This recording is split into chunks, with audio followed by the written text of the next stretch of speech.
Assalamualaikum dan hai kepada semua pencatur. Hari ini saya nak bawa korang semua untuk tengok satu game yang dimainkan oleh seorang Grandmaster kesukaan ramai. Tak lain tak bukan, nama beliau ialah Robert James Fischer ataupun nama comel beliau Bobby Fischer. Dalam game ni, beliau menentang seorang pencatur yang berpangkat International Master. I am William Edison. William Edison ni merupakan seorang pencatur daripada Amerika Syarikat, satu negara yang sama seperti Fischer juga. Dan game ni telah diambil daripada satu pertandingan catur yang dikenali dengan nama Interzonal yang dimainkan di Mallorca, Spain ataupun Spanyol pada tahun 1970. Baik, jadi kita tak nak buang masa, jom kita tengok game ni. Kat sini Fischer bermain sebagai putih, manakala lawannya William Edison bermain sebagai hitam. Putih memulakan permainan dengan gerakan E4, hitam membalas dengan gerakan D5. Kita ada Scandinavian Defense kat sini. Dan masa ni selepas Edison membuat gerakan D5 ni, Fischer dikatakan telah senyum lebar. Kenapa dia senyum lebar? Sebabnya Fischer ni sebenarnya merupakan seorang pencatur yang tak percaya kepada opening Scandinavian Defense. Dia anggap sebagai opening ni merupakan satu opening yang tak bagus. Jadi sebab tu dia senyum lebar kat situ. Dia senyum dia tak gelak. Dia tak adalah macam tak ada tak ada macam tu. Itu benda lain Itu mungkin kena santau. Itu bahaya Okey, jadi kat sini selepas gerakan D5 dibuat, Fischer membalas dengan pawn makan pawn dan kita ada queen makan pawn. Selepas itu, Fischer keluarkan knight-nya ke C3, menyerang queen yang berada di D5, dan kat sini gerakan yang biasa dilakukan ialah queen A5. Namun dalam game ni, Edison telah memilih untuk memainkan queen-nya ke D8. Permainan diteruskan dengan D4. Kita ada knight F6.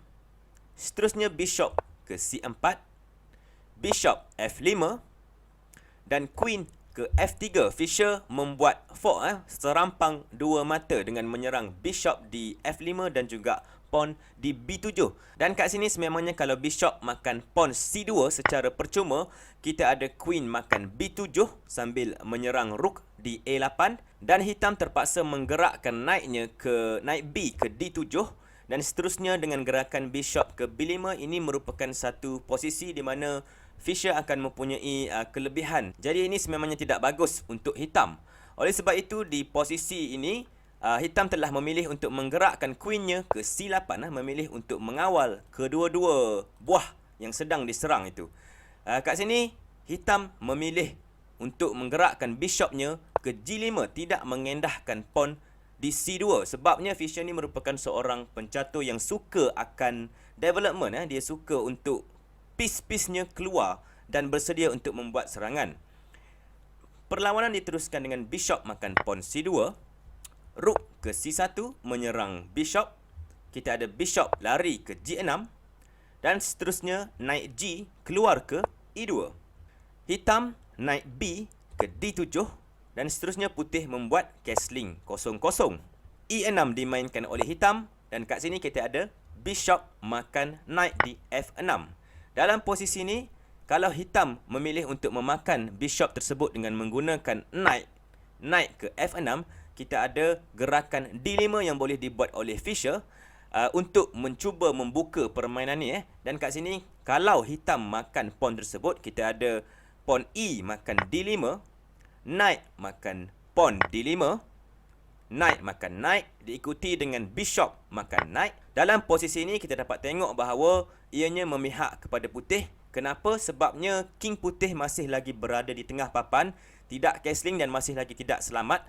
Dan putih boleh membuat gerakan-gerakan seperti rook ke E1, knight ke F4 dan pada masa yang sama bishopnya turut mengancam untuk memakan pawn di B7, membuat fork ke arah rook dan juga queen kat situ. Jadi terdapat banyak gerakan-gerakan berbahaya yang boleh dibuat oleh Bobby Fischer.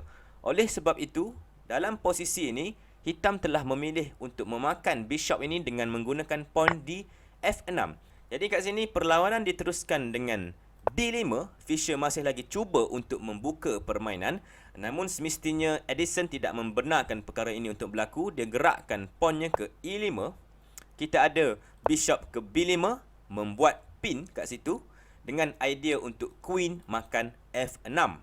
Hitam menggerakkan bishopnya ke E7 mengawal pawn di F6.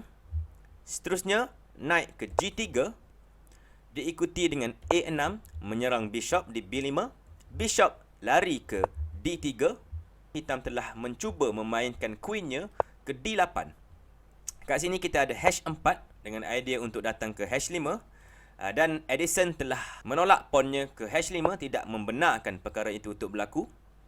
Kita ada bishop ke F5, knight B6, dan kat sini Fischer memilih untuk memberi pawn di D5 ni secara percuma untuk membuat serangan. Dia gerakkan knight C-nya ke E4 kat situ, knight makan D5, dan seterusnya putih rook F ke D1 membuat pin ke arah knight yang berada di D5.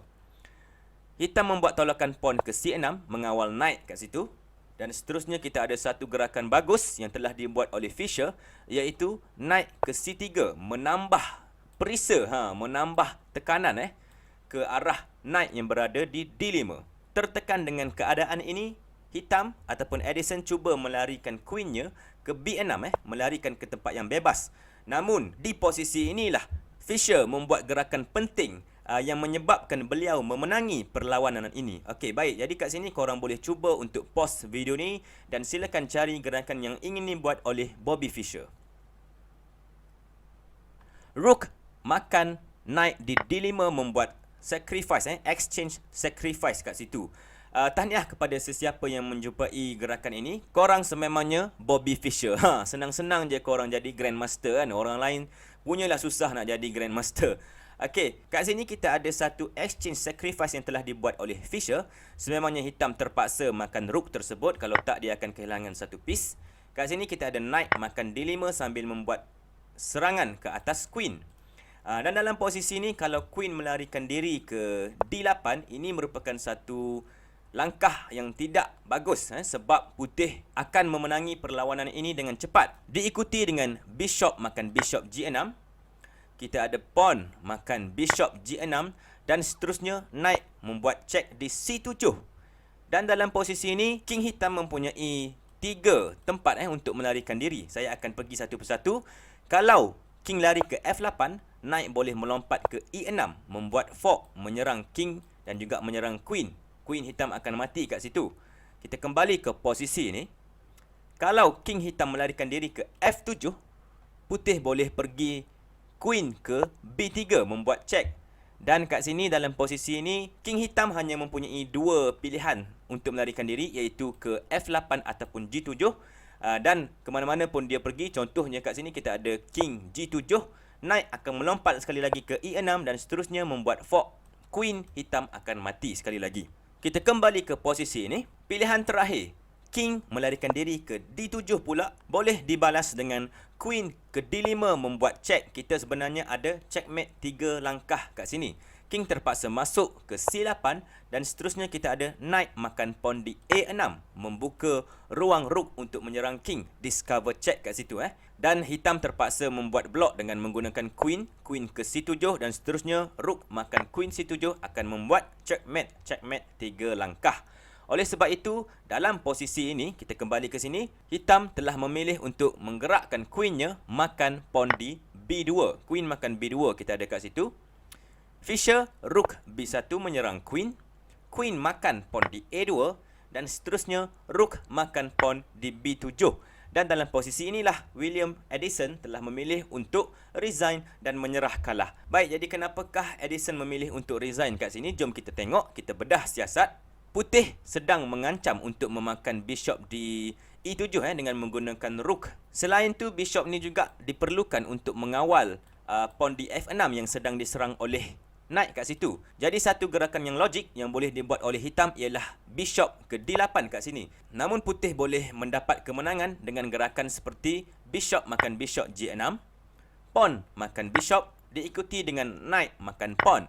Kat sini kalau bishop makan knight, putih tidak perlu makan bishop tu dengan segera. Dia boleh pergi queen ke C6 membuat check terlebih dahulu, mengambil tempo. Dan kalau king larilah ke mana-mana, D8 ataupun F8, 2 pilihan saja kat situ. Kat sini kita ada contoh king ke F8, Queen boleh makan bishop sambil membuat check. Sekali lagi mendapat tempo, dan dalam posisi ini hanya ada dua pilihan tempat untuk king melarikan diri, dan ke mana-mana pun king pergi, putih boleh membuat checkmate. Dan dalam posisi ini kita ada contoh king ke G8 dan seterusnya queen G7 checkmate. Jadi di pertandingan interzonal ni, Bobby Fischer telah berjaya menjadi juara untuk kejohanan kali ini, dan beliau telah terpilih untuk mara ke peringkat seterusnya, iaitu candidates tournament pada tahun tersebut.